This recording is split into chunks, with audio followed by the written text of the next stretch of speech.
Open Cup final coming up tomorrow, and for more on this, Open Cup winner and current Dynamo GM Pat Onstad joins us now. Pat, good morning. Welcome to Morning Footy. Thank you so much for joining us. How are you feeling ahead of tomorrow night? Good. Nice seeing those highlights.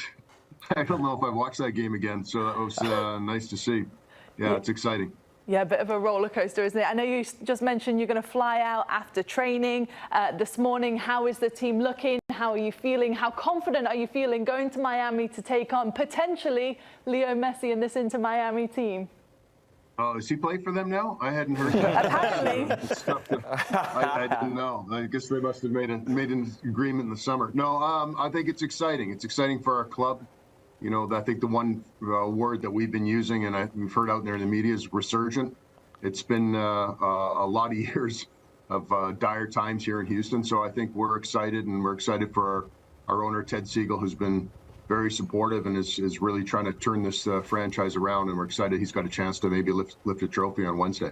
Pat, it's one of your favorite former opponents, Jimmy Conrad here, and I just wanted to ask you about your time and your transition from being a player. You finished at DC United, and I think that's where you crossed over with Ben Olsen, who's your current head coach for the Houston Dynamo. Then you made a move to Toronto, and then Columbus Crew, if I'm not mistaken. And you've seen a lot of different organizations, but you've seen so much. And so how much do you take from those experiences to play into the type of GM that you want to be to help rebuild Houston? Yeah, I mean, I think I want to go back a little bit and say when I finished at DC, I keep forgetting I actually played 3 games for them when I was 43 or something like that. But just for the record, Ben Olsen, you know, he ended my career, so he's the head coach here. So you know, we'll see how that one all plays out. But yeah, I mean, as you know, Jimmy, when you finish, it's difficult. It's hard. It's hard for players, and I talk to a lot of guys that are starting to end their careers or have just ended their careers. It's difficult to try to find your niche and what you're passionate about. I always thought it was going to be coaching, and had a great opportunity, you know, to work with Ben, obviously a great guy to work with, and Greg Berhalter and his staff for 5 years in Columbus.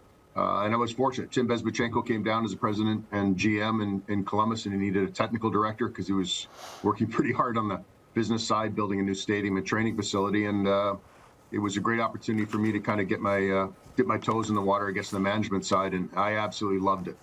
So I spent 3 years there, and fortunately, Ted Siegel, who I'd mentioned before, our owner, took a chance on me here, and you know, we're 18 months, almost 2 years in, I guess, to the project, and we're pretty excited about the direction that we're heading.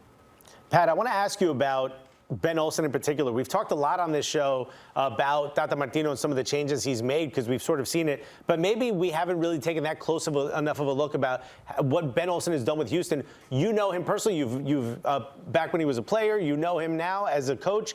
Tell us something about Ben Olsen we might not know from the outside looking in. Like, give us something about him. What makes him tick? What's his favorite flavor of ice cream? Yeah, I don't know. I don't know if I know that. I do know you maybe won't want me to say this, but he's become a vegan in the last 8 years or so. But that's probably maybe one thing people don't know. But otherwise, he's a guy that actually you know exactly where he stands and what he feels because he wears his heart on his sleeve, and that's something I like. He's a very passionate coach, connects very well with the players, gets the most out of his guys, and what I think his development is a coach that you've seen, you know, through his 10 years at DC, and I think when he had his kind of 2-year hiatus was to go back and reflect and look about the way he coaches and become a much more tactile, I guess, I don't know, tactical coach. And you can see the way we play. We're a very possession-oriented team.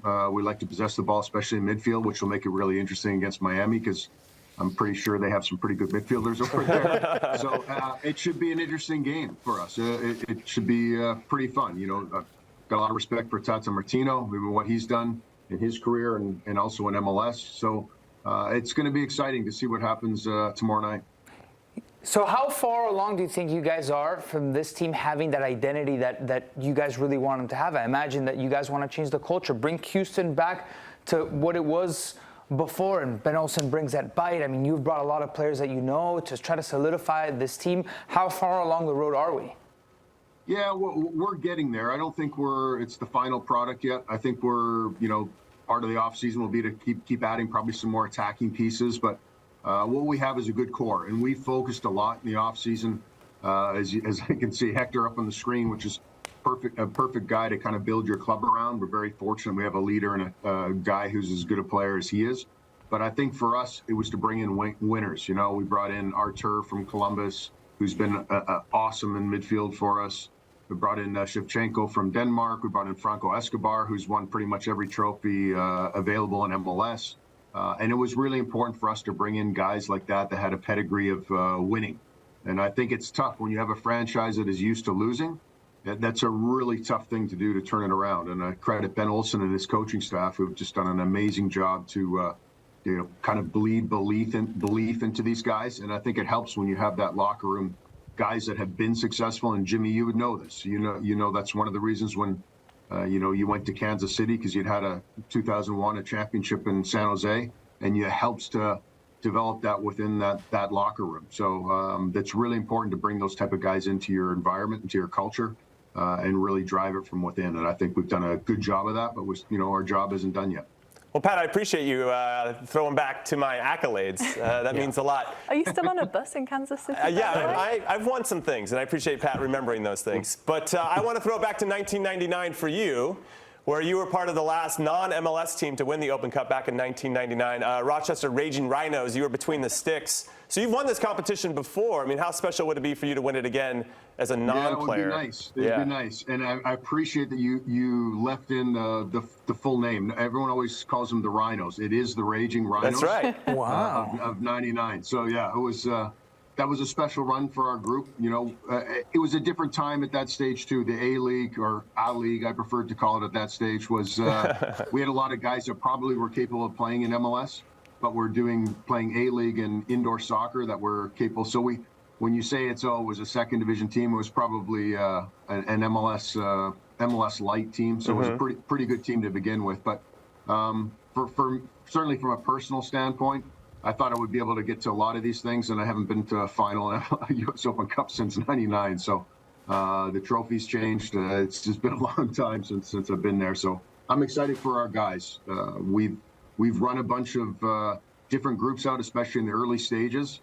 And I feel like this group, everybody in our locker room, all 28 players. So, we've had like Majid Marana, who hasn't really got any first team minutes, but played 2 excellent games early on in our run. Andrew Tarbell's had a good run and goal for us. And I think that's really kind of solidified the culture in that locker room. And the guys are fighting for one another, and they feel like this is our trophy. And it's not just, 11, 12, 13 guys. It's the entire club. So I'm excited to see what happens on Wednesday. How'd you celebrate that win? You eat a garbage plate in Rochester? Yeah, exactly. Actually, it was at Crew Stadium. So we all went and kind of started shotgunning beers in the parking lot. Nice. That's even better. Frankie wasn't there yet. So if Frankie says he was the first one to be doing that in that parking lot, that's not true. What's a garbage plate? It's a famous Rochester dish. It's got like coleslaw, scrambled eggs, mac and cheese, cheeseburger patties, hot dogs.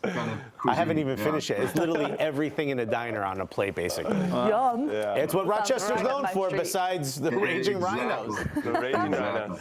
Pat, thank you so much for joining us. Best of luck tomorrow night. Enjoy it. No, thank you very much. Thanks for having me on. Good luck, Pat. Thanks, See you, Pat. See ya. Thanks.